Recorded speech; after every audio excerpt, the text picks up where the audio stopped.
Welcome to the We're Fine podcast, where we talk about life with and around chronic health conditions. Let's rip off the Band-Aid together and get a good look at what hurts, what sucks, and what is just plain annoying about having a chronic condition. With your host and chronic spinal patient, Jay. I'm fine. This is fine. We're fine. Welcome to the We're Fine podcast. I am your host, Jay. I am a chronic spoonie. I am a spinal patient. I'm a scoliosis survivor. Today's episode is a very special episode. We're going to talk about pain management today. So we're just going to start a little bit with what exactly is pain management. And pain management is all of the steps that you take in order to make your pain lower to a functional level. So that doesn't necessarily mean zero pain, and for a lot of us it never means zero pain. Zero pain is a thing of the past. You're gonna have to come to terms with that at some point. Sorry. But what it does mean is that there are things that you can do to mitigate your pain levels. So we're going to start with the current pain scale that they use, which is arbitrary at best. And when you are talking to a doctor, you need to be aware that what your pain scale is probably is not everyone else's pain scale. So I'm going to give you an example. I've been a chronic spinal pain patient for a long time, over 15 years, almost 2 decades now. And what I consider a 5 that I could function through would put most people in bed. What I consider an 8 that I wake up to that I just have to deal with, and that's where I take my medication, and that's where I start every day, would cause some people to go into shock. I have actually gone into shock from the pain. It's been a long time. It's been over 20 years since that happened, but my doctor was very, very angry with me. I will let you know that. I didn't feel good. And it was before I've had 2 spinal fusions, so it was right before my second surgery. And I was in college, and I had class. I had stuff I had to do, so I wouldn't take the Loratabs that they gave me because they made me loopy, and I had to drive. I had to go to work. I had to go to class. I had stuff to do, and I wasn't going to let my grades suffer for it. So I didn't take them. One day I was kind of feeling short of breath. Just generally didn't feel good. Hands were kind of clammy. Just generally felt like crap. And I called the doctor's office, and he was like, "You need to come in." So I drove in, and they got me in, and it was in another town, so it was like a 45-minute drive. So I drove myself, and I got into the doctor, and they took all my vitals. And he comes stomping in, like the nurse took all my vitals, and he comes stomping into the exam room and goes, "When is the last time you took your painkillers?" And I was like, "I don't know, like 3 or 4 days ago. I got stuff to do. They make me loopy. I don't like them." He was like, "You have to take your painkillers. I gave them to you for a reason. You are in shock. You are going into shock. You will sit here until I tell you that you can leave. The nurse will be right back." So this was a long time ago, back when they had samples of things like Loratabs in the office. And so the nurse brought me a sample of my prescription, and I had to take it, and then I had to wait 2 hours in the exam room for that medication to kick in and for the doctor to be comfortable letting me leave. Because my heart rate was all over the place. It wasn't steady. My pulse was thready. My palms were clammy. I was short of breath. My body temperature was all over the map. Like I was actually going into shock. My body temperature was dropping significantly, and I'm always cold, so I didn't really notice it right away. Where I didn't notice it at all. I just knew that I didn't feel good. And yeah, he was I got quite the lecture that day. And he was our family doctor, so he was like, "Young lady," mind you, I was like 21 at this point. I was young to him, but I was an adult. And he was like, "Young lady, if you don't take your pain medication, I'm telling your mother." So, medical parent to the rescue, I guess. But yeah, so that was back before pain management specialists were a thing. So nowadays we have pain management specialists. They are anesthesiologists who have taken extra training to be able to help you manage your pain. Um, and it can get complicated. I will be honest, I didn't like the switch because I had always gone to my family doctor, and I liked that any prescription that I had went through my family doctor. So my painkillers, my muscle relaxers for my back, any antibiotics that I might be put on. If I had a dental procedure and that doctor wanted to give me some kind of painkillers, it was always just, well, just send it over to Dr. H and he'll handle it. Send it over to Family Doc and he'll handle it. And so he was kind of he was my clearinghouse. He was the one that made sure that, in addition to the pharmacist double checking everything, he was the one that made sure that nobody was giving me anything that would make me sick in combination with what else I was taking. So, and I was lucky. I didn't actually have a lot of prescriptions, but coming from a family that has like heart disease is runs pretty rampant in my family. So on both sides. So, knowing that at some point I might have to add cholesterol medication or some kind of heart medication or a blood pressure medication, and knowing that I had all of that was going to go through the same doctor that had all of my files, so that if it ever came to that he would know what I could and couldn't take in terms of like any allergies I might have or any counter indications of medications. So when the FDA started requiring pain management specialists to do pain prescriptions, I was pretty pissed off about it, if I'm being honest. I was pretty salty. I was like, this is stupid. And I understand that we were trying to avoid the pill mills. There was a pill mill in my area that was pretty famous. It made national news because it was pretty. He was just writing insane amounts of prescriptions. We're talking like 400 or 500 narcotic painkillers to one person every week. It just like people would die if they took that much. So clearly they weren't taking all of their pills, and he was just writing more and more. So I understand they were trying to cut back on pill mills, but at the same time, that's not how we treat the opioid epidemic. And that's one of the things that we're going to talk about today. So there is, we all know, you've heard it, you watch the news about the opioid epidemic, and that people are, and here's part of the problem. For a lot of people, they are injured, they have a surgery, they have an acute condition. An acute is anything that's 6 months or less. Okay, so if it's less than 6 months, you had an acute condition. So they will take painkillers for less than 6 months. And because no one tells them how painkillers work, they confuse side effects with the actual effects of the drug, and then they convince themselves that the drug isn't working because it's not making them high anymore. So that head change that you get when you take an opioid, that's not normal. That's not the opioid working. That's a side effect. That will go away. Stop it. Stop chasing that. That is not how the med works. Okay, it's just not. You're wrong. So part of the opioid epidemic is that they stopped getting high because the first time you take it, you're going to be loopy as shit. And then the next time that you take it, you're going to be a little bit less loopy. And the next time you take it, you're going to be a little bit less loopy than last time. And each time it's going to be less and less until it's not making you loopy anymore. But because you don't know the difference between loopy and less pain,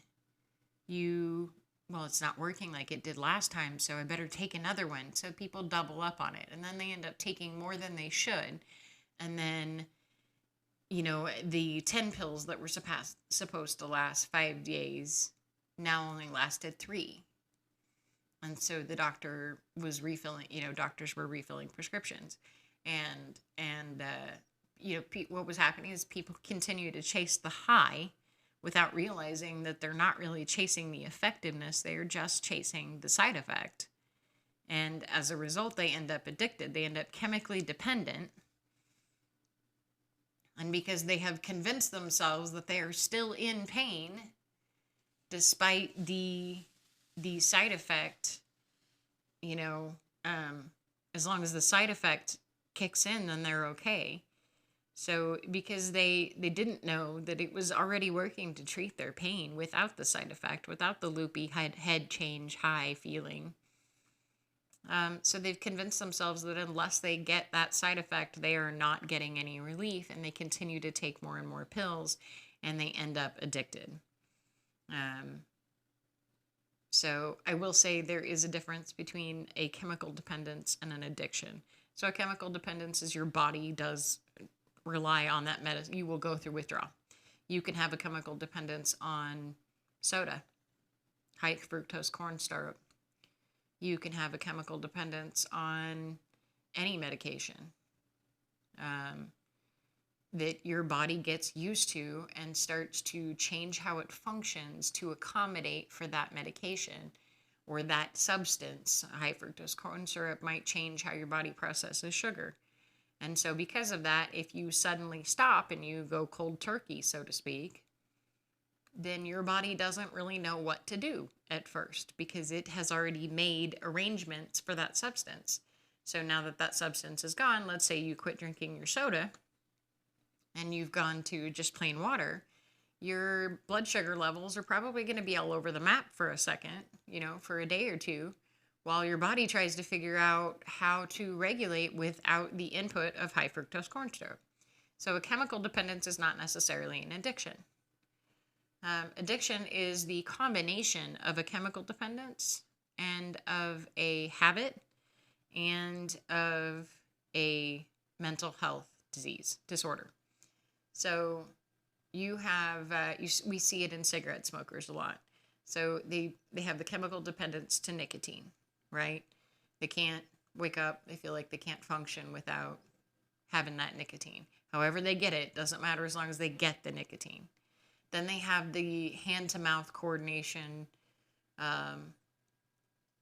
fixation. They call it a fixation, but it's not really a fixation because you're not fixated on it. You're not even thinking about it. I used to be a smoker. I can say this with categorically.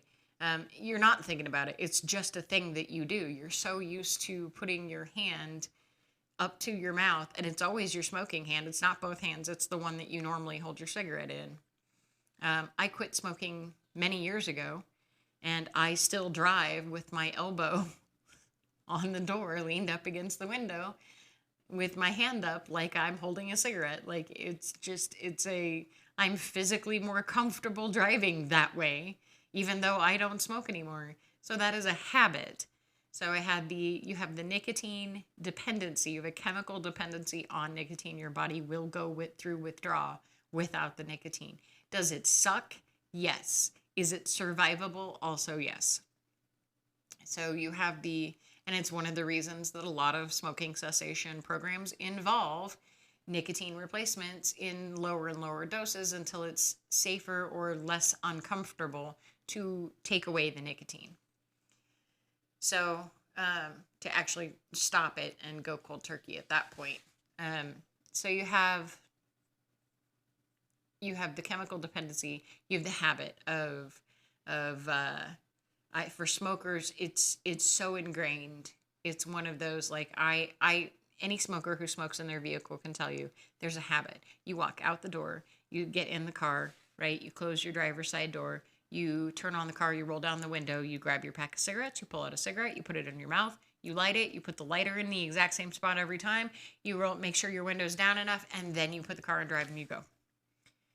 So that is, to this day, when I leave the house, my brain still goes keys, phone, cigarettes. Make sure you have everything. I don't need cigarettes anymore. So now it's keys, phone, purse. Do you have your purse? What the hell? So you have the combination of the nicotine, the chemical dependency. You have the habit that has just become so much of a thing that you're not even thinking about it anymore. It's just what you do. And then you have the addiction portion which is actually a medical disorder. It is a mental health disorder, and it is where your brain has convinced you consciously, your consciousness, that you can't survive without it. You have to have it. You have to find a way to get it. You have to. And in smokers, We see this in, they'll drop everything that they're doing to go to the store and get cigarettes if they run out. Cooking dinner, turn the stove down, it can simmer for a second, I need to run to the store real quick. Everybody knows somebody who's done that, okay? On your way somewhere and you're running behind, yeah, but I'm out of cigarettes, so I still need to stop at the station and pick up a pack of smokes. So that's where the habit comes in. And you see, there are stories of people, and I actually know a man who quit smoking because he always told his wife, if it ever came down to money for his smokes or money for for food for the children, that he would quit smoking. And they were broke, and one day it came down to he could either afford formula or he could afford cigarettes. So he quit smoking that day. He just said, nope, that's not it. That was my hard line in the sand. I bought the formula and I don't smoke anymore. And that was just that.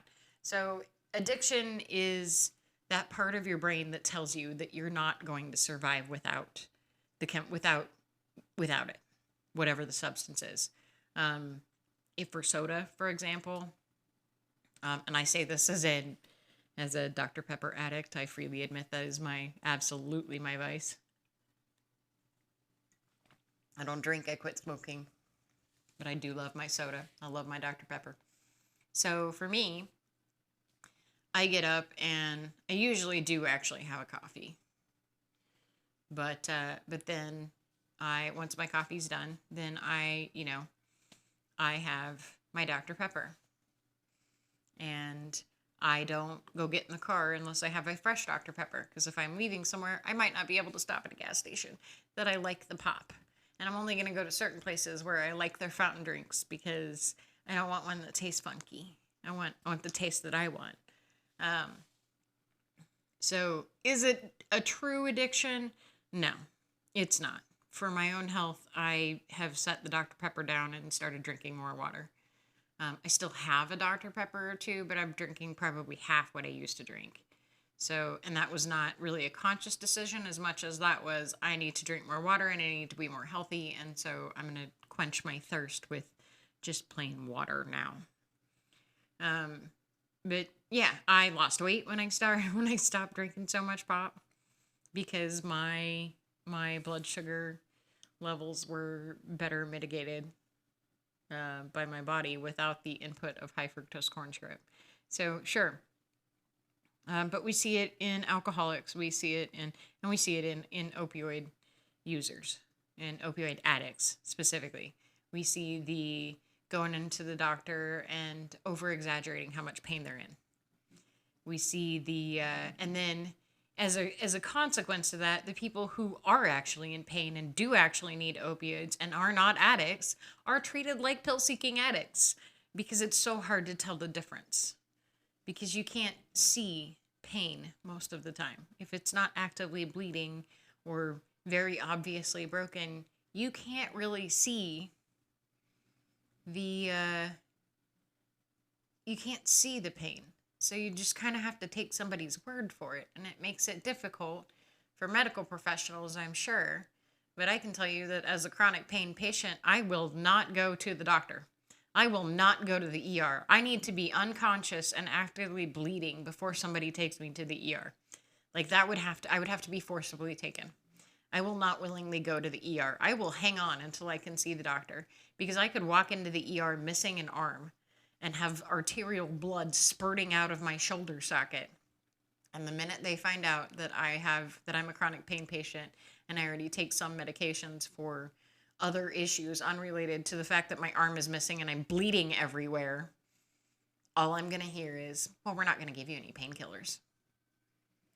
Okay, can I not bleed to death? Somebody want to maybe, I don't know, cinch off that arterial blood spray? Anybody plan on reattaching the arm, perhaps? Maybe? No painkillers? That's what we're sticking with? Okay, cool. What if I tell you it doesn't hurt? Can you treat it then? If I tell you I can't feel it. In fact, I can't feel anything because I'm, missing an arm and bleeding everywhere. I'm probably, extremely anemic at this point, very likely going into shock. What about that? No, sticking with, well, we're not going to give you any painkillers. Cool. So I actually won't get treated correctly or get treated at all for the condition that I walked in the door with because I am a chronic pain patient. And the first time they hear it, they automatically assume I'm a pill seeker. So it doesn't matter what else is happening. And I say this from experience. I was having what we thought was a miscarriage. We were never able to confirm because I wasn't treated very well at the hospital. I walked in the door. And part of my concern is that what was happening, I was bleeding profusely from my uterus, and it didn't hurt. I wasn't cramping. I had no symptoms other than I couldn't stop the bleeding, and it was more than I'd ever bled in my entire life. And mind you, I was a newlywed at this point, so it was very likely a miscarriage, but we still don't know for sure, and we probably never will. And they asked me about, like, what's your pain level? And I was like, well, I mean, this doesn't hurt. I have no pain. She said, right, but like, what's your real pain level? I was like, well, listen, my spine's fused. I'm always in pain, but it has nothing to do with this. She goes, well, what medication do you take? And so I told her what I took at that time. And she immediately, I'm not kidding you, sets her pen down, looks at me and goes, we're not giving you any painkillers. And I looked at her, I said, right. Because I already told you that this isn't painful. That's the concern. I don't hurt. I already have what I need for my chronic pain. Okay, I'm only telling you that because if you need to do surgery, you need to know what else is in my system. What I need you to deal with right now is the fact that I am bleeding profusely and I don't know why, and it doesn't hurt. I'm not cramping. I have no symptoms other than I can't stop bleeding. And I sat for 3 hours. I got ignored. They finally came and got me literally from a pool of my own blood on the hospital bed. I was freezing cold because I was starting to get anemic because I was bleeding so much. They took me to another room and did like a cursory examination. It was, well, there's a lot of blood clots. Right. That's probably a good sign. I mean, I'm bleeding, so clots might be a good thing. Can you see why I'm bleeding? Do you see, like, they never did a pregnancy test. They never did any test. No blood was taken, no urine was taken. It was, let me peek at that. Oh yeah, there's a lot of blood clots there. Okay. I mean, I'm bleeding, so shocker that there might be blood clots where there's actively bleeding happening. That might be a good thing. Maybe that means the bleeding is going to stop soon. Do we have thoughts on that? I don't know. We're not giving you any painkillers. Cool. So 3 hours, a nurse comes in and goes, the doctor will be in to discharge you. Okay. Do we know why I'm bleeding a lot? Because I haven't stopped bleeding a lot. Could somebody maybe bring me a sanitary pad? Because I'm still bleeding quite profusely. More so now that you put stuff in there. You touched it. You made it worse. And she's like, yeah, the doctor will be right in. 3 hours later. 3 hours later, another nurse walks in and goes, oh, this room was supposed to be empty. What are you doing here? I was like, they told me that the doctor was coming in to discharge me. I think I'm miscarrying. No one has told me if that's even what's happening. They're just going to discharge me, and I don't know what's happening, and I'm just sitting here bleeding all over myself. And she went, oh, well, I'll be right. Let me go check your chart. I'll be right back. So then she comes back in, no doctor, and she goes, well, we're not giving you any painkillers. Oh, my God. I was so frustrated. I was literally in tears. I was so angry. I was like, right. Once again, this is not painful. It's just a lot of blood and it doesn't make sense because I shouldn't be on my period right now. We're way off schedule for that. I'm a newlywed. I'm only here because my family doctor told me I had to go to the ER. So what is happening? Yeah, there was a look. Somebody looked. Tell me what they saw. She goes, well, we're not going to give you any painkillers. I was like, right, we covered that. She's like, and these are your discharge papers, and you just need to follow up with your family doctor. I was like, are you fucking kidding me? You have to be kidding. You're kidding, right? You're kidding. You're not even gonna look. I don't get a. What are we doing here? So if I am miscarrying, what, I just go home and bleed to death? That's the plan? And she's like, well, I don't know. We're not giving you any painkillers. I was like, whatever. Fine. I'll just go die. Okay, cool. Bye. I didn't die, obviously, because I'm still here to talk about it. But we never did find out if I was, because the bleeding did stop the next day. It was a Friday that I had gone to the ER, so I wasn't able to see my doctor until Monday. I went in, he did a test, and he was like, your hormones are just kind of everywhere. Like, I can't even conclusively say that you were pregnant, because they're all wrong. They're off the charts everywhere. Like, it's not, you don't have, I don't know if that's what was happening. He's like, but I wanted to adjust your birth control because, once again, because your spine is messed up, a pregnancy would be incredibly dangerous for you. So yeah, as a chronic pain patient, I will not go to the ER unless I'm forced to go. And if I have to go, it would be better for everyone for me to be unconscious, because if I'm awake, I'm going to lose my shit the next time somebody says, well, we're not going to give you any painkillers. Well, I'm, bleeding heavily or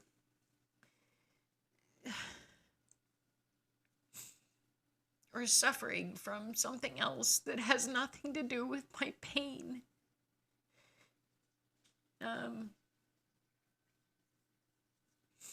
So if you are a medical professional and you're listening to this, if someone walks in the door and tells you, I'm not in pain from this and that part is scaring me, that it doesn't hurt and I feel like it should hurt,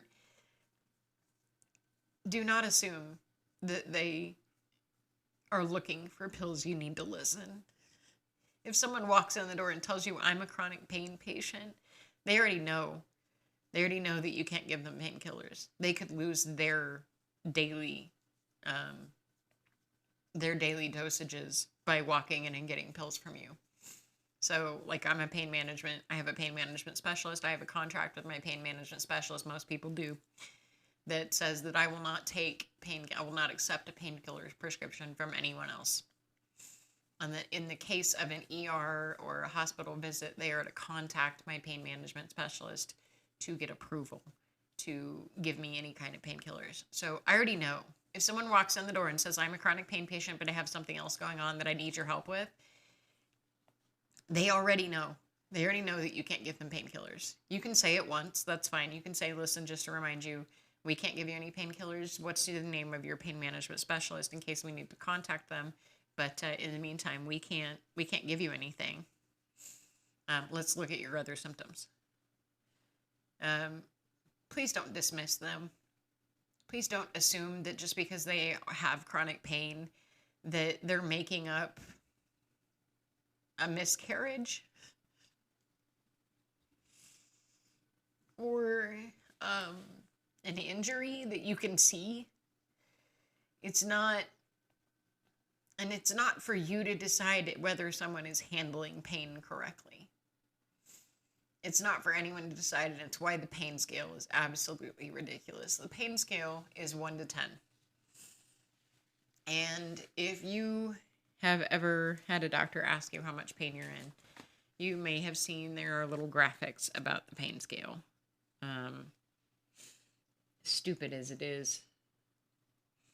So, 0 is no pain. 1 is minor pain. So minimal pain. My pain is hardly noticeable. A 2 is mild pain. I have a low level of pain. I'm aware of my pain, but only when I pay attention to it. 3 is uncomfortable. My pain bothers me, but I can ignore it if I choose to. 4 is moderate. I'm constantly aware of my pain, but I can continue most activities. 5 is distracting. I think about my pain most of the time. I cannot do some of my activities I need to do each day because of the pain. 6 is distressing. Think about my pain all the time. I give up a lot of my activities because of my pain. 7 is unmanageable. I am in pain all of the time. It keeps me from doing most things. 8 is intense. My pain is so severe that it's hard to think of anything else. Talking and listening are difficult now. 9 is severe. My pain is all that I can think about. I can barely talk or move because of the pain. And 10 is unable to move. I'm in bed and I can't move due to my pain. I need someone to take me to the emergency room to get help for my pain. So that's one of the pain management scale definitions. There's like 900 different definitions of it because it's arbitrary as shit. And here's the thing. If you're a chronic pain patient, what you consider to be moderate, someone else considers to be unable to move 10. Oh my God, I need to go to the ER. Kill me now. So I wake up and I'm an 8 on my scale. So for everyone else, that's somewhere over a 10. I can promise you that for the most part. I wake up and if I wake up in the middle of the night and I have to pee, it is a whole freaking ordeal. It sucks. Because it's usually towards the tail end of the effectiveness of my muscle relaxers and my painkillers, but it's also too early to take them again. So it's awful. It's absolutely the worst. And I take my pain medication, and here's something about opioids that a lot of people don't talk about, and I'm going to talk about it because I think it's important to know. They're not painkillers. That is a stupid name for them. Stop calling them painkillers. They are pain relievers. They don't kill your pain. Nothing is going to take you down to a 0. So on the 1 to 10 scale, the pain reliever, the opioid that you take, is going to give you 2, 3, maybe, if you're lucky, 4 ranks. So if you started at an 8, if you're super duper lucky, you'll get down to a 4. However, the higher you start, the less you get. So realistically, if you started an 8, you're probably looking at getting down to a 6. You'll be lucky if you get a 5. If you started a 9, you're going to be super lucky to get down to a 7. You'll be lucky if that pain reliever gets you down to 8. If you start at a 10, you might be screwed. It might not be enough. You might need to go to the ER and have like some real medical, some professional intervention happening, because pills aren't going to cut it anymore. So that's where that's what the thing is with opioid painkillers is it's one, the head high is a side effect that is supposed to go away. That is not your medication working. And if you need help, if you're on opioids and you don't know the difference, stop. Slow down, take a breath, get comfortable, sit somewhere, lay down somewhere, whatever. Take a nice deep inhale, real nice and deep. Focus on where your pain normally is and actually evaluate just the pain, not the rest of it. Don't worry about how high you feel or don't feel. Don't worry about everything else going around you. Don't worry about stuff that you're supposed to be doing or not being doing. Stop and just pay attention. If your foot, if it's a pain in your, let's say your hip. So you've been taking an opioid painkiller because you had a hip replacement or you have a hip problem. So, or knees and shoulders, right? Let's say you just had surgery for a torn rotator cuff or a torn ACL, and it sucks. It's painful. Those are excruciating injuries. I get it. So you've taken your opioid and you're not high. Okay. That doesn't mean it's not working. That's a side effect that's supposed to go away. So I want you to stop. I want you to take a nice deep breath in and back out. In and back out. Okay. Now I want you to go to your injury, if it's your knee or if it's your shoulder. And I want you just to put all of your breath towards that injury. Just in and out. and I want you to focus on that injury. How does the injury feel? Not everything else, not the rest of your body. How is the injury? Is the pain less? Have you noticed that maybe instead of a 6, you're down to a 4 now, and it's more manageable? Yeah, maybe if you're lucky, it's getting down to a 3 and it's just at mildly uncomfortable, but you could ignore it if you try. Keep breathing. So you don't need another painkiller. It's working. You're just not high anymore. And that's probably for the best, because who wants to go through life unable to function correctly because you're loopy as hell? So that's how opioids are supposed to work. It's not the head high. They're actually supposed to relieve some of the pain. So you need to pay attention to what your body is telling you in terms of the pain that you're in. Not your whole pain, just the pain that you were supposed to be treating. Because you're going to be in overall pain if you have mentally convinced yourself that you need that high to not be in pain. So if you have been convinced that the loopy feeling, the head change, the high is the medication working, you're gonna feel pain whether it's really there or not. Your brain will trick you. So you need to focus on the injury itself, and you need to evaluate whether the injury itself is less painful than it was before you took the pill. And if it is, then it's working and you're going to be just fine. You do not need the head change to be out of pain. You're fine. You're not doing too bad at all. Your pain is being relieved. So just consider that with the opioids. Another problem with opioids, I think, is that opioids do not treat the cause of the injury. So back to your knee, your rotator cuff, or in my case, a fused spine. Opioids don't fix your rotator cuff.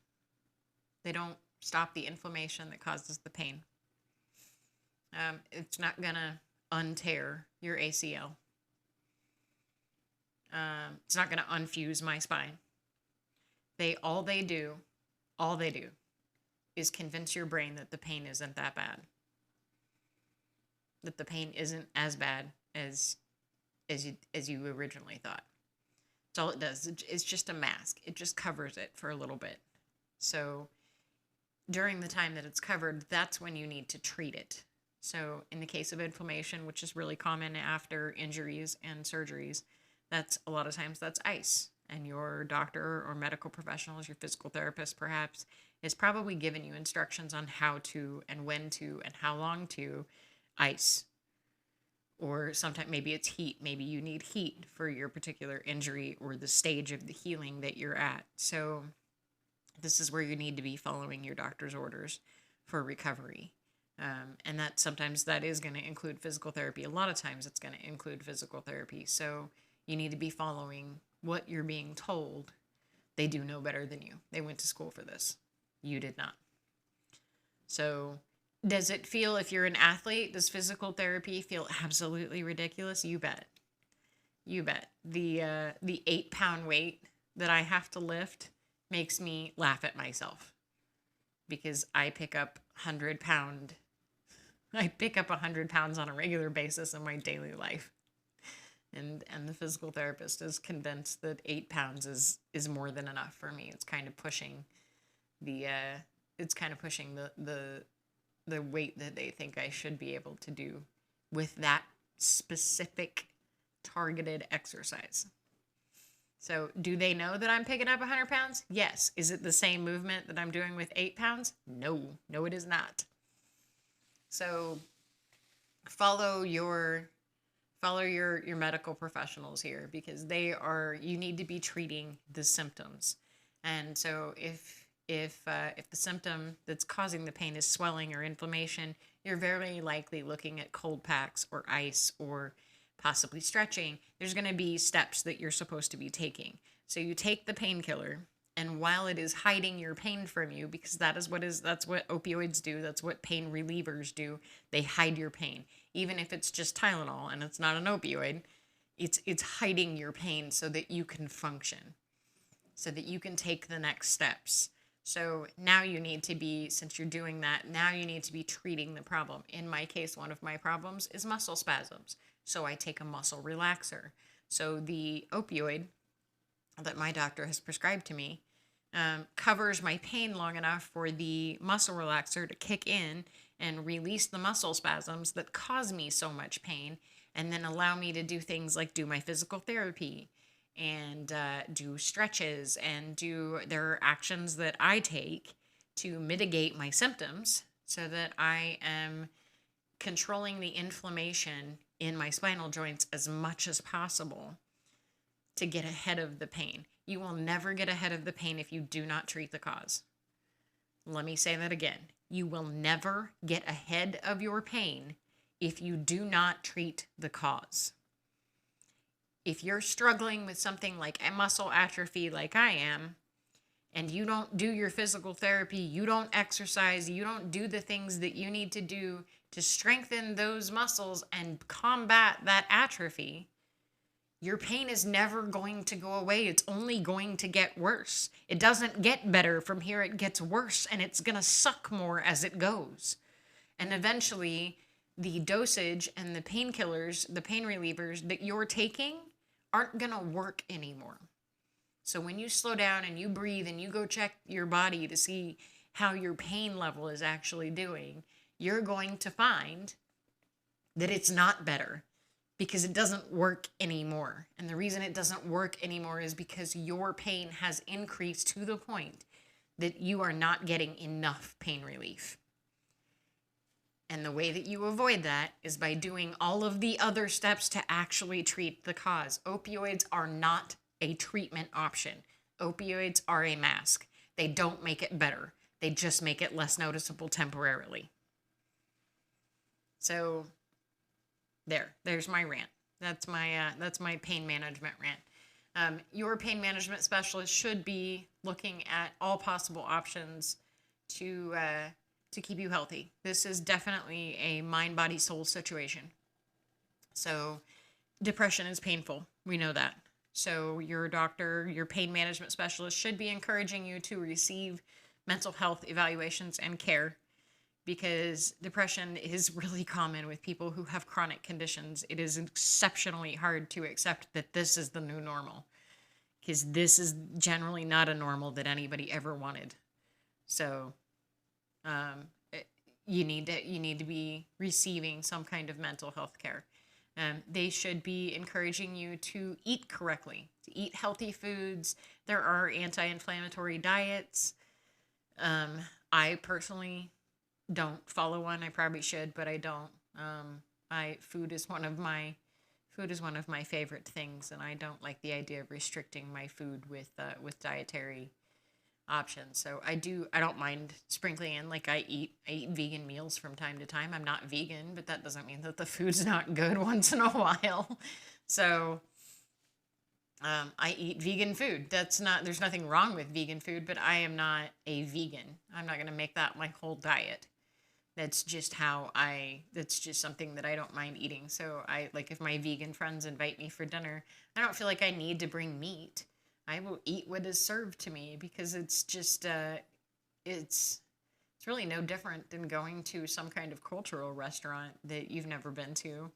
I mean, I've never been to Peru, but there's a Peruvian restaurant here that has fantastic food. I don't go walk in there with a hamburger expecting them to accommodate me because I'm American and I want to eat. If I wanted to eat American food, I would go to an American restaurant. If I didn't want to eat vegan food, I wouldn't go to somewhere that's serving vegan, even if that's my friend's house. So that might be silly, but it is what it is. But there are dietary restrictions that you can do. Drinking more water is one of the things that you should be doing. It's amazingly good for you, surprisingly. I know people talk about it, and we talk about it all the time, but get your 8 ounces, get your 8 glasses of water a day. Just do that. Even if you are still drinking coffee and you're still drinking your Dr. Pepper or your Sprite or your Coke or your Pepsi or whatever your caffeinated vice is, get your water intake. Drink enough water. You will be surprised at how much better you feel. There are There are things like your doctor should be encouraging you to go to physical therapy if that's appropriate for your condition. Your doctor should be also, in addition to pain relievers, should be the one that prescribes the things like the muscle relaxers or prescription strength anti-inflammatory pills. Your doctor should make sure that you know when and how to ice or heat yourself, heat your injury or your condition as necessary.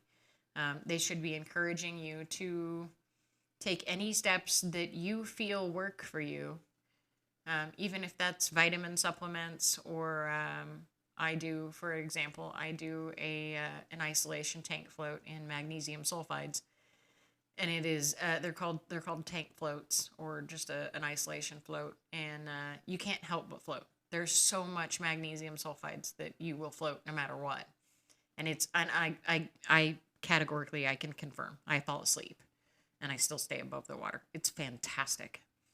The weightlessness feels so nice. It's such a relief on my body, on my joints.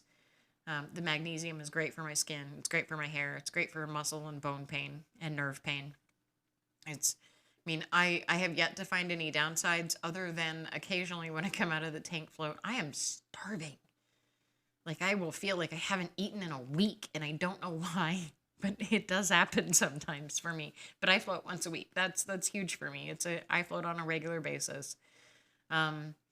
It's not something that insurance covers, but it's something that I personally swear by for my health. And so, and my surgeon, my pain management doctor is aware that I do this. He encourages it. He thinks it's great because anything that I can do to help mitigate my pain levels is that much more that I'm not asking a pain reliever to do, is that much more that I'm not relying on an opiate to do. So your pain management specialist should actually be focusing on ways that you can mitigate your pain. That being said, if you do not like your pain management specialist, it puts you in a shitty situation. So this is another one for medical professionals. I'm going to tell a horror story about a clinic here in my town that I went to twice, 2 different occasions. So the first time was when I had 3 nerves that had gotten inflamed in my spine that were going haywire. They needed to be ablated. And so I needed an ablation. And I actually needed 3.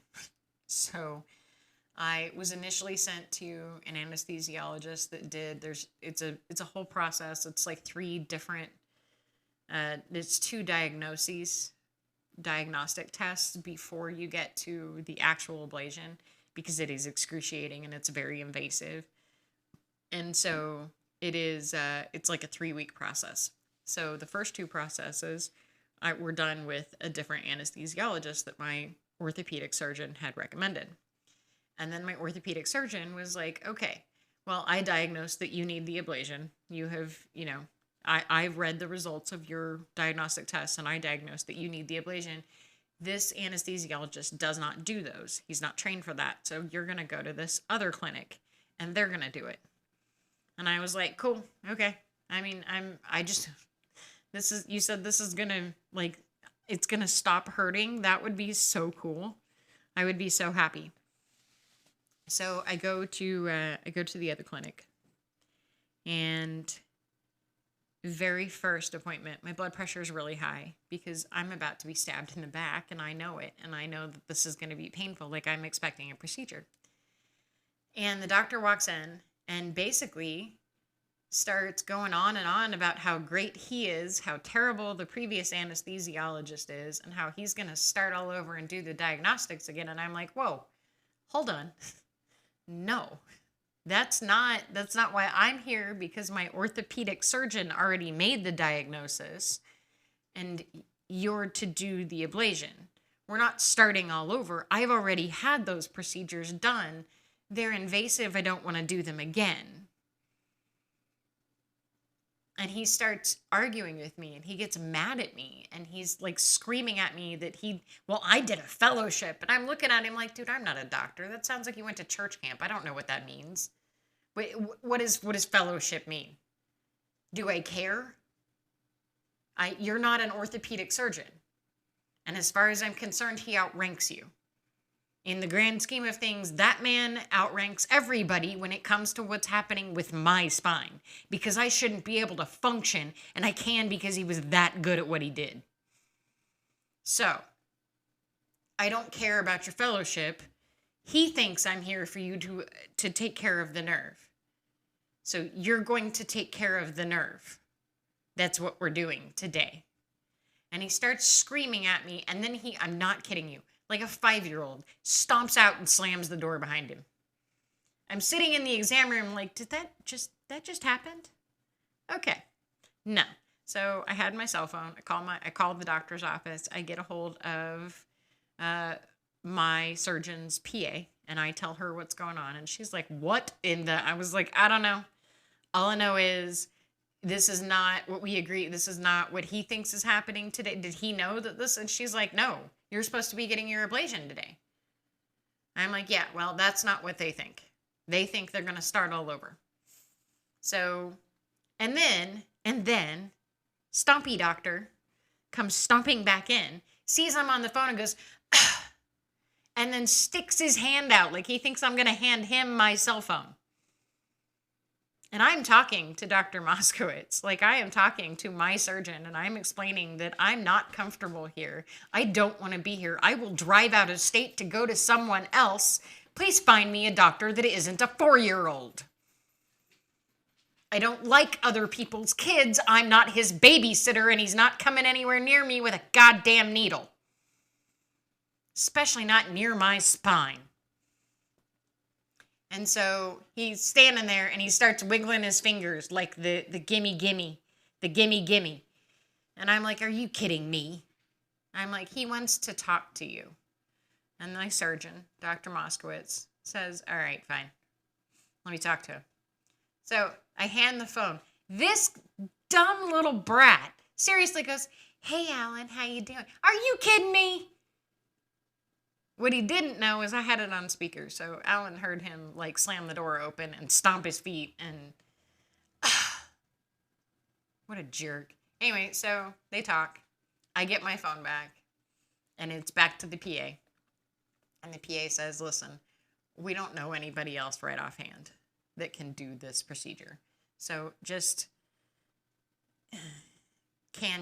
are you willing to just let him do the diagnostics again, and let's get you taken care of and get you out of pain, and then we'll figure it out. I'm like, I mean, I guess. I don't, if there's no other options, but please find, I want you to call my family doctor, because he knows everybody. I want you to, when we hang up, I want you to call him, and I want you to find out who else he knows that knows how to do this procedure, because I'm not kidding, I will leave the state. I will drive anywhere. I will get on a plane and fly somewhere if you can find somebody else that doesn't act like this. This is ridiculous. But yes, I will stay, because I was that desperate to be out of pain that I was willing to go through these painful, invasive procedures again just to not be in pain anymore, just to get some kind of pain relief. Because I knew it wasn't going to get rid of all of my pain, but it was going to get rid of that nerve pain, and that was good enough in that moment. So I stayed. And we go into the little operating room, and he gives me the local anesthetic. He waits about 5 seconds, so not long enough for it to kick in, and then he jams the needle in. The first diagnostic is a cortisone injection onto the nerve itself. So he jams the needle in. I tensed immensely because I felt it, because the local anesthesia hadn't had time to kick in. I screamed because it hurt like hell. I mean, that was not one that my brain was going to be able to ignore. I almost had a full-blown panic attack. I almost hulked out and like bent their metal, the metal bars on the operating table. Like, it was bad. And he's like, you're fine. Oh, you little motherfucker. You're lucky you have a needle in my spine, because you should have a fist in your face, you little shithead. Oh, I was so mad at him. You're fine. Oh. Anyway, So I leave. I'm in tears. I'm miserable, and I am already regretting that I agreed to stay. I shouldn't have stayed. I should have said I'm not doing this. But I was that desperate to find any kind of relief. And the last time I had this procedure done, I got relief for a little while. So fine, we'll stay. We'll do it again. So a couple days later, I'm feeling sick to my stomach, and like I worked in an office full of women, most of whom were mothers of small children. So I was like, crap, I caught some kind of bug going around. It was May. It was the end of the school year. The kids are starting to get out of school and be around their little friends and get exposed to, they're playing in the dirt more. And I was like, I caught some kind of stomach bug. So I call my family doctor and I get an appointment. And I go in. He's like, I want to do an ultrasound. I was like, an ultrasound? I'm not pregnant. He's like, yeah, not that kind of ultrasound. Go down the hall. So I go down the hall. And she has me lay on my stomach. And she ultrasounds my back. And she's like, I'm not really sure what I'm on the table going, ma'am, we don't say oh. What's oh? That's not, no ma'am. That is not, we don't, that's one of the most terrifying noises ever in a doctor's office. What is oh? She's like, do you see this like big dark spot all over right here? And I was like, yeah. She's like, have you been sick to your stomach? I'm like, yeah, I feel like I can't hold anything down. Everything, just the thought of eating is gross. She's like, right. You have a hematoma. I was like, a bruise? I have a bruise? She's like, yeah. She's like, and it's pressing on, like it's swelling a little bit because that's what they do. And it's pressing on nerves that go directly to your stomach. So if you've been sick to your stomach, it's because of this hematoma. And that looks like the hilt of a needle. I was like, son of a... Oh. Just, oh. She's like, yeah, not really sure what's going on, but you can go back to your doctor now. I was like, yeah, okay. So I went back to my doctor. Now I want to explain something to you about this doctor. He was my doctor from the day after I was born until he retired when I was 37 years old. He's a family doctor. I've seen my siblings. I've seen this man get his beard pulled, his mustache pulled. He's been puked on. He's been bit. He's been hit. He's had his hair pulled. He's been kicked. He has been through, he's had parents that talk to him, he's dealt with belligerent children. He's dealt with belligerent adults on that matter. Because like I said, he is a family doctor. Like he saw everyone in my family from the babies to the grandparents. So I know this man. I've known him my entire life. When I call him my medical parent, I mean he was literally like an extra parent I had that was specifically over all of my medical stuff. He was amazing. He's still alive. He's retired. He's not my doctor anymore. And I had never seen him mad, ever. I didn't know he could get mad. I didn't think he had a temper, to be honest with you. Like, he was the most patient person. And I walked back into his office, and I could tell by the look on his face, he was livid. Just pissed. And I mean it, I'll be honest, it was one of the scariest things I think I'd ever seen. Because this is a man that I had never seen in my entire life. Not just my adult life, literally my entire life, I had never seen him get upset. I'd never seen him get mad. And he was angry. Now, mind you, I had felt so bad after the pain management injection clinic situation that I had called. And I had asked him to please contact my surgeon and give him the name of somebody else, anybody else who did this procedure so that I didn't have to come back here. Because I did not want to deal with this. I wasn't comfortable. I didn't feel good. I felt like he didn't wait for the anesthesia. He didn't. And so I get back in. I was like, hey, listen, I'm sorry about that voicemail. Like, I was really upset. He goes, oh no, he called me. I was like, he did what now? He's like, yep. He called me and tried to convince me that you're the worst patient ever and that I should drop you as a patient. So we won't be sending any patients to that clinic ever again. So the little whiny, stompy foot stabbed me with the needle, not only gave me a hematoma the size of freaking Rhode Island over the nerves to my stomach because he couldn't even do a procedure that involves a needle next to my spine correctly. He then called my family doctor and tried to get me kicked out of my family doctor's care. And so when I went back to my family doctor because they didn't understand why my stomach was upset, my family doctor discovered the hematoma, and that was coupled with the nasty things that this pain management specialist had said about me. I was lucky that I had a medical parent who was willing to go to bat for me, because I could have lost so much good medical care because of one vindictive little shit who did a fellowship.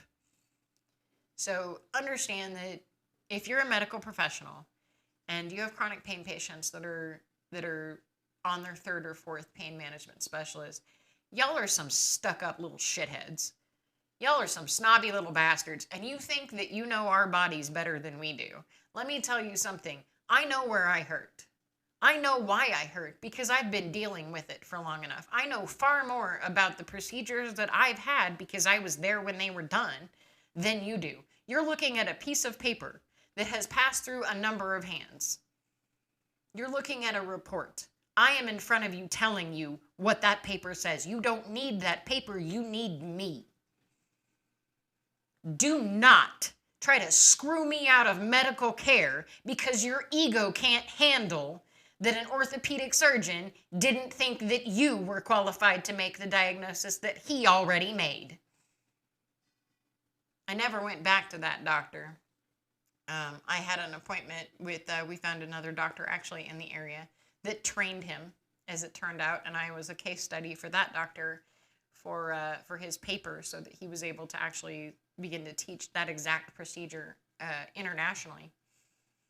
In fact, like I said, I had 3 nerves, so 2 of them were on my left side, 1 was on my right side. So when I went to him, it was with the understanding that he was going to do his own diagnostics because he wanted to do the paper, and also because the original diagnostics now were outdated, because there's a time period that you have to do this within by procedure. So I was with the understanding that he was just going to do it all start to finish. So I go in, and we're going to call this one Dr. Santa Claus, because he was amazing. He did kind of look like Santa Claus. He was just very jovial. And so Dr. Santa Claus he does the procedure, and he asks, he's like, do you mind if I use you as a case study for my paper? Because this is a really rare procedure. There's not very many people. I already have 1 case study, but I need 2 in order to publish. And I was like, yeah, that's fine. I've allowed observers at both of my major medical surgeries, my major spinal fusions. And so I don't, whatever, he's like, well, you're just going to be like patient B. And I was like, no, that's fine. I have no qualms, whatever you need. So he did the procedure over the course of 3 weeks on the left side.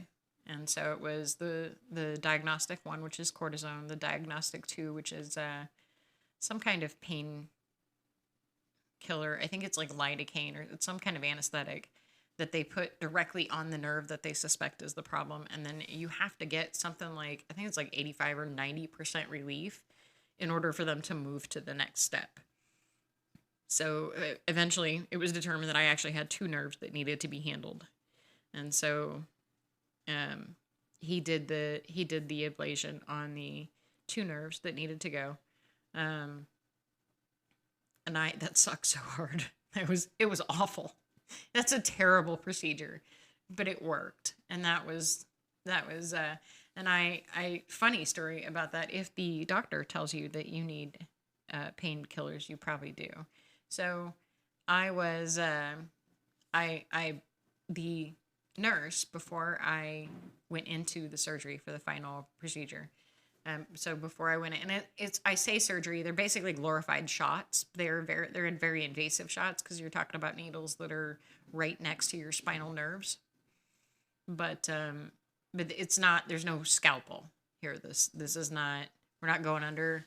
I was under a general sedative, but not a general anesthetic, because I actually you have to stay awake so that you can tell them if there's something new happening, because you don't want them to accidentally get too close to the wrong nerve. And because it's so close to your spine, you need to be able to say, hey, that doesn't feel right. So here I am.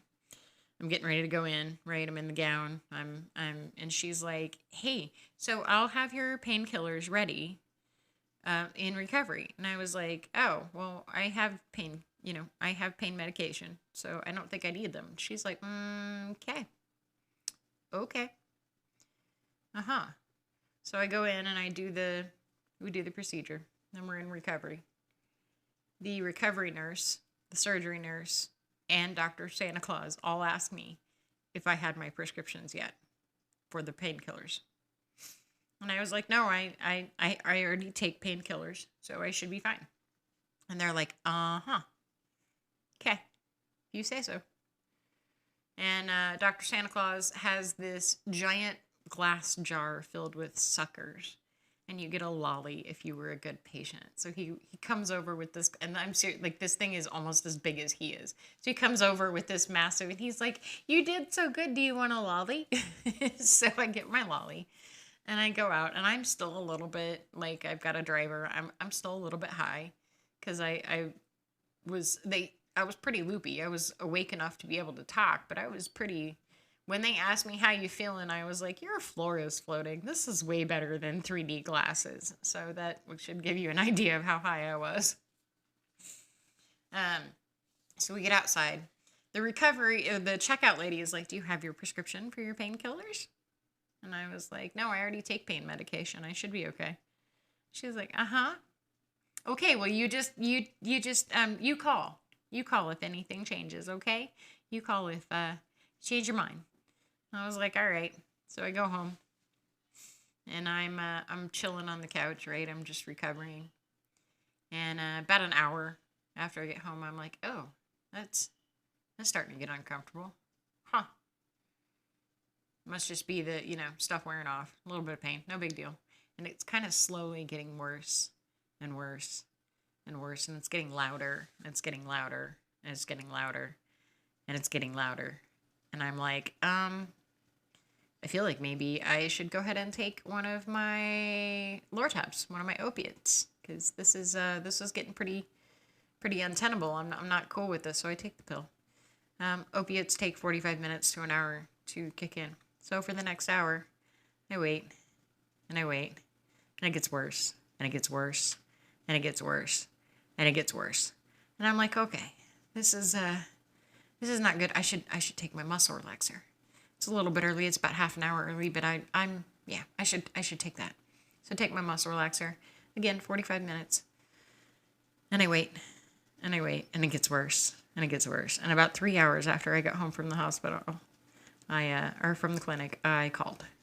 And I was like, hey, this is a lot of pain, and it's only getting worse, and I can't get ahead of it. And what do I do? Because I'm starting to panic. This hurts really bad. And the nurse goes, seriously, the lady that answers the phone goes, yeah, we knew you would call, sweetheart. You have a prescription waiting for you at the pharmacy. Just go pick it up and take it as prescribed, please. The sooner the better, because the more you wait, the worse this is going to get. So I went and I went back and I got the prescription. And I picked it up, and I took it, and when I went back in for my checkup, I walked in, and the recovery nurse walks by and gives me a high five and tells me that because I waited so long, she won the pool. So they had a pool going for how long they thought it would take me to call, because they knew I was going to call. And I had to ask the doctor, I was like, why didn't it work? I have opioids. I have an opiate. I have a muscle relaxer. Why was it so much worse? And he said, those don't work on nerve pain. And what you were feeling was that nerve dying. So you needed to take our medication, which that time was gabapentin. So gabapentin it was originally developed as an anti-seizure drug. It's often used for nerve conditions. It's really commonly prescribed for things like restless leg syndrome. It's prescribed for fibromyalgia. It's prescribed for nerve issues. So that was that was what I needed to be taking, and not Lortabs and not muscle relaxers, because I did need to take those for the rest of my problems, but I did not. They were not touching at all the pain that I was in. Like that was horrifying. So yeah, I waited they had a pool going for how long they thought it would take me to call. They didn't wait. She said it at the 2-hour mark, they went ahead and called in the prescription. Because they were like, no way this lasts much longer. And I made it to 3 hours, and the recovery nurse was the only one that thought I would last that long. So she had me down for 3 hours and 2 minutes, I think is what she said. And it was 3 hours and 8 minutes when I called. So, so moral of that story is, if the surgeon or the doctor says, do you have your painkillers? The correct answer is, whatever you think, doctor. Should I? So, because in that case, I was still doing this was a long time ago, so I was still doing my pain management through my family doctor. And, as they've gone to, so later, when my family doctor retired, the new doctor said, hey, listen, he's retiring kind of at the same time, and it's time to talk about what that looks like, and you need to go to pain management because I can't write your prescriptions. They're like, legally, I will go to jail if I write you your prescription, the prescription that you need to have. So we need to get you to pain management. I'm going to send you back to this clinic. And I was like, hey, we don't go to that clinic.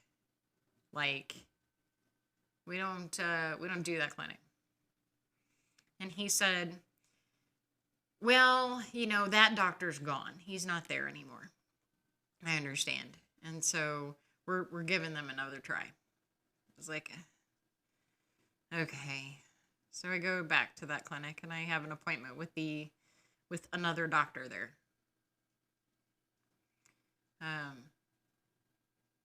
And you know what? I'm just going to call it out. The clinic is called Advanced Pain Medicine Associates in Wichita, Kansas. And so I go in, and I meet a PA, which, like, not unusual, right? You see a lot, anytime you go to a specialist, you see a lot of their PAs. And I go in, and the PA starts talking to me about, like, their contract and how it all works and how the pain management works. And I'm like, great. So when do I, like, see the doctor? When do I get my prescriptions? When do I, you keep going on and on about these procedures. Who, how, what procedures? We're not here for procedures. What procedures are we talking about? And he's like, well, I don't know. I'm like, okay, well, who does know? Well, the doctor decides what procedures you need. Great. When do we meet the doctor? When does the doctor do that? Well, if you need to see the doctor, this is the wrong clinic for you. Sir, no, it's not. I have an appointment with the doctor. I don't have an appointment with the PA. I have an appointment with the doctor. So when will I see the doctor? Well, that's not how this works. Excuse me? Wait, what do you mean that's not how this works? I have an appointment with the doctor. I should see the doctor. How is the doctor going to decide what procedures I need if the doctor has never seen me? How is the doctor going to decide what prescriptions to write if the doctor has never seen me? I need to see the doctor. That's why I made an appointment with the doctor, not the doctor's assistant. Not the physician's assistant. I have an appointment with the doctor. I would like to see the doctor, please. And this man seriously looks at me and goes, like I said, if you need to see the doctor, this isn't the clinic for you. So I looked him square in the face and I said, you know what? You're right. This is not the clinic for me. And I stood up and I walked out. I walked out. I called my family doctor. I said, I told you I didn't want to go back to that clinic. Find somebody else. And I told him what happened. I told him I never saw the doctor. They're telling me that the doctor's going to choose some random procedures to do on me without ever seeing me, that the doctor's going to write prescriptions without ever seeing me, and that if I need to see the doctor, I'm in the wrong clinic. What? Why would I go to a clinic and make an appointment with a doctor to never see the doctor when this is a specialist thing? I should be able to see the specialist that's going to make decisions about my medical care. What in the... So, as it turns out, that particular clinic is actually really well known for most people never see the doctor unless they're getting procedures done. B, everybody has to have procedures done, even if it makes you sick. So I actually know someone who is allergic to cortisone shots. Like, she is allergic to the steroids that they use. And they refused to give her pain medication or any other treatment. They refused to give her any other treatment if she didn't agree to get the steroid shots in her neck for arthritis that she has in her neck. So she didn't agree to get the shots that make her sick, like literally puke for 4 days sick. They would not treat her at all. So this poor woman, that's the kind of clinic that this place is. So I was sent to another pain management specialist, and the first thing they asked is what happened there. And I was honest. I was like, I don't have a problem with seeing another doctor, but I made an appointment with a doctor. I didn't make an appointment with a PA. I didn't make an appointment to never see the person who's going to decide whether or not to stick a needle next to my spine. I didn't make an appointment for someone who's not going to write the prescription to look me over so the person who is going to write the prescription can go off of what they say. That's not, I have no interest in doing medicine by a game of gossip. We're not doing that. And my new pain clinic is still my pain clinic, actually. They're amazing. And there's 2 doctors in that office. I've seen them both. I like them both. They're awesome. And they were very, they were very suspicious at first. I was drug tested every month at first. I was taking an herbal supplement called Kratom at one point because it's not illegal. It's not FDA approved because it's not a medication. It's just an herbal supplement or a dietary supplement or whatever you want to call it. And one of the doctors was like, so Kratom showed up in your drug test. And I was like, yeah, I take Kratom. And he's like, yeah, you have to stop that. Like, you have to stop that now. He's like, we don't know what it does. We don't know how it interacts. We're getting reports of people having seizures that are on it, and we don't know why they're having seizures. So until we know more, I want you to stop taking that right now. And I was like, oh, well, that sounds horrifying. So I'm with you. Let's I'm going to stop that. Never again. Yeah, no. The thought of having a seizure to add to everything else I got going on that's not a good thought. That's not a pleasant thought. That is not something I want to deal with. So we didn't do that. So after that, they started testing me. FDA standard is, I think, quarterly, every 3 months. Or maybe it's twice a year. I don't know. Whatever the FDA, I don't know. Whatever the standards are. I just do what I'm told when it comes to that. They're like, hey, it's time for your drug test. I'm like, cool. Let's do that then. I have nothing to hide, so I'm not concerned about it. I don't use any illicit substances. I barely drink. I might have a glass of wine with dinner, but other than that, I'm not really much of a drinker, so I don't care. And you reach a point when you're dealing with chronic pain, and even as you age, and I've got both going on for me, that you just don't care anymore. You just, whatever, that's fine. Just do what you gotta do. I got shit to do, and this is the routine part of my life that I have to deal with in order to be able to go do the things that I need to do. So you do what you got to do. I'm here for the cooperation, and then let's move on with our lives.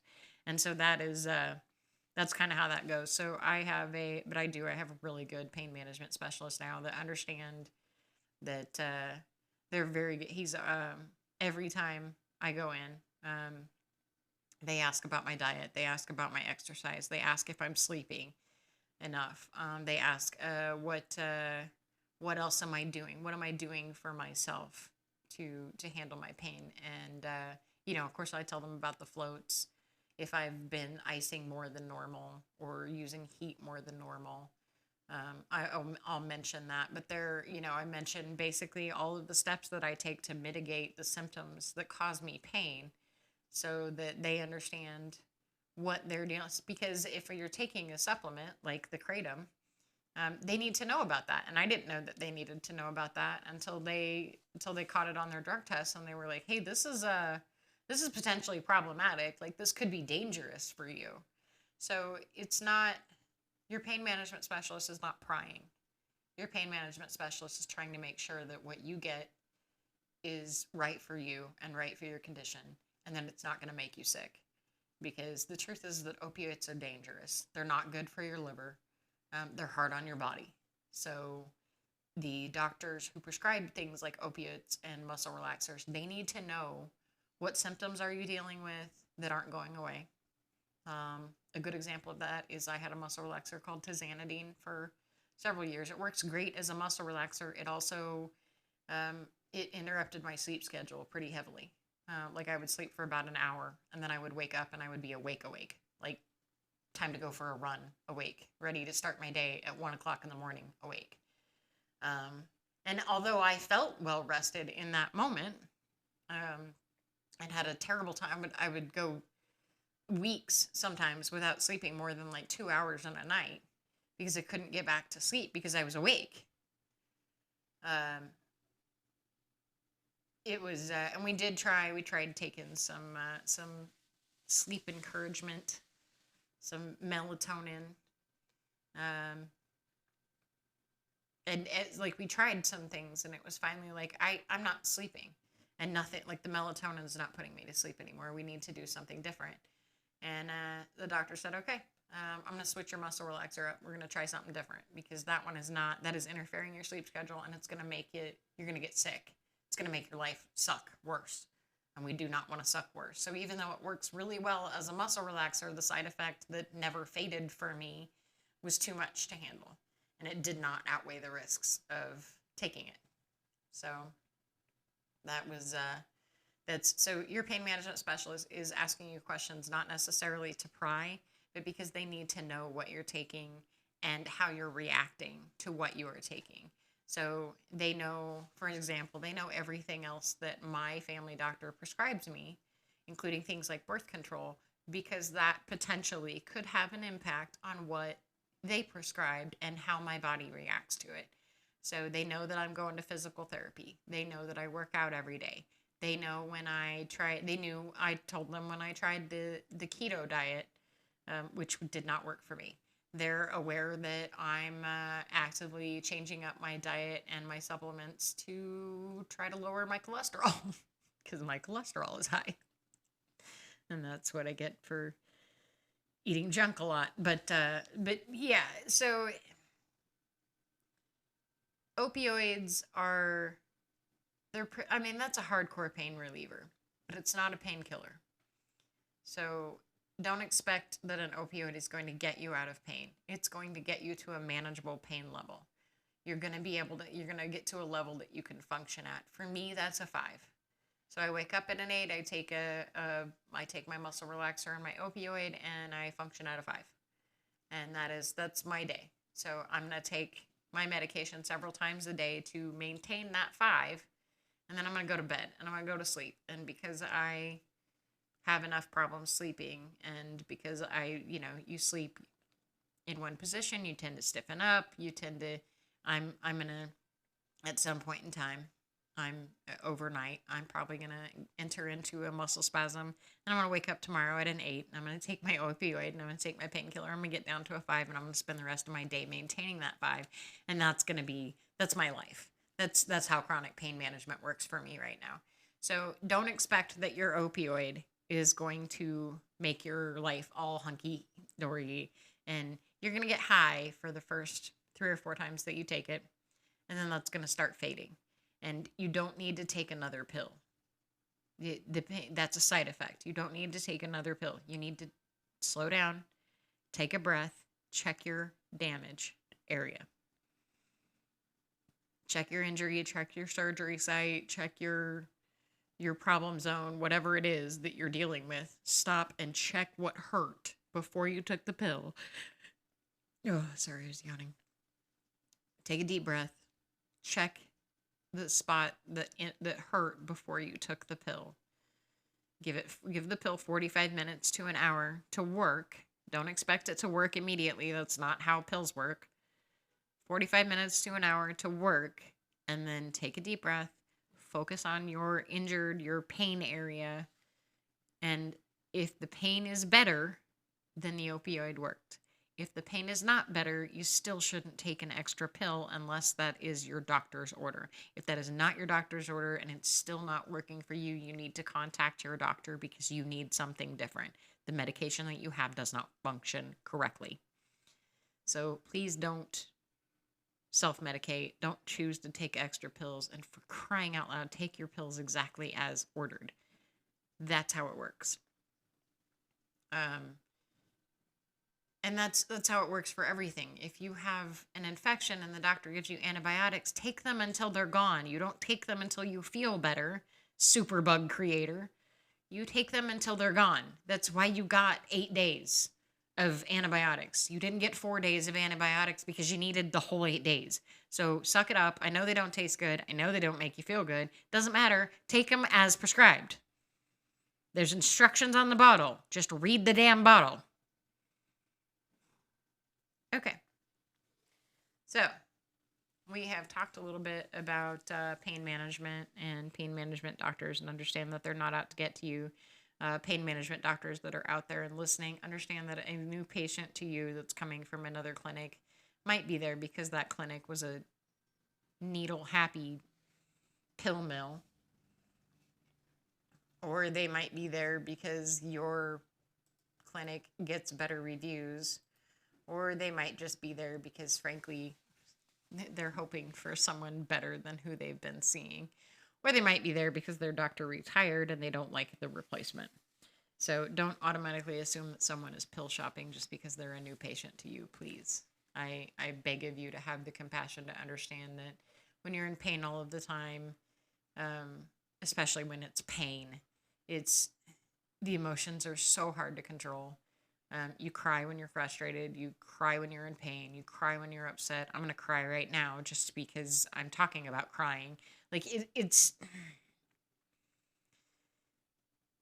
My ability to control my emotions gets less and less the more pain I'm in. So if I'm to a point where I'm having to shop around and go to a new pain management doctor, my emotional control is probably gone because I am probably in enough pain that I'm not okay, and I'm not gonna be okay. This is like suck level 4,000. This is boss level suck, and it's the unbeatable boss at the end of the game that is not designed to be beat. So it's have a little bit of compassion, please. I beg of you. And if you're an ER doctor and you're automatically assuming that a chronic pain patient is there for painkillers, fuck you very much. Fuck you all the time, as hard and as rough and as possible, so you suck all the balls. Please don't be that guy. If someone is bleeding, try to figure out why they're bleeding and stop worrying about whether or not they're getting painkillers. You don't need to tell them that they're not getting painkillers. You need to figure out why they're bleeding and make it stop. Okay. So,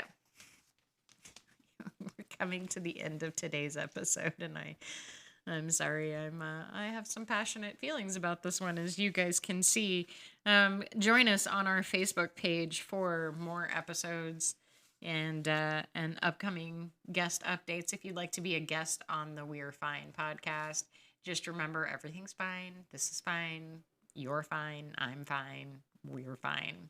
It's okay. But yeah, we would love to have you. If you're a medical professional and I just called you out, come on the show and talk some trash back to me and see how that goes for you.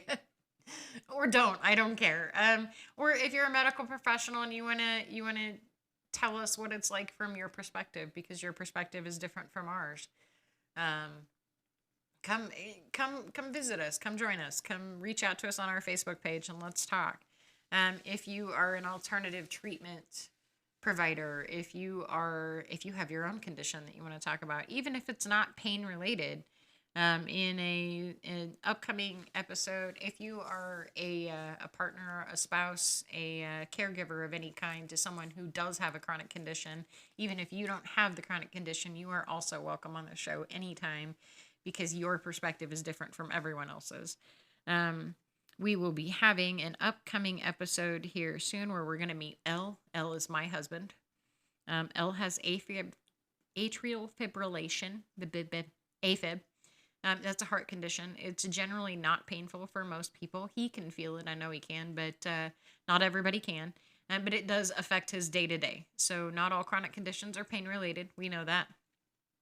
And he is going to come on and talk a little bit about living with AFib. And then he and I are going to talk about taking care of each other because two people in chronic pain taking care of each other is, or with chronic conditions, taking care of each other is, well, it can be a train wreck or it can be one hell of a ride. So anyway, thank y'all for listening to us here on the We're Fine podcast. Everything is fine. How are we doing? I'm fine.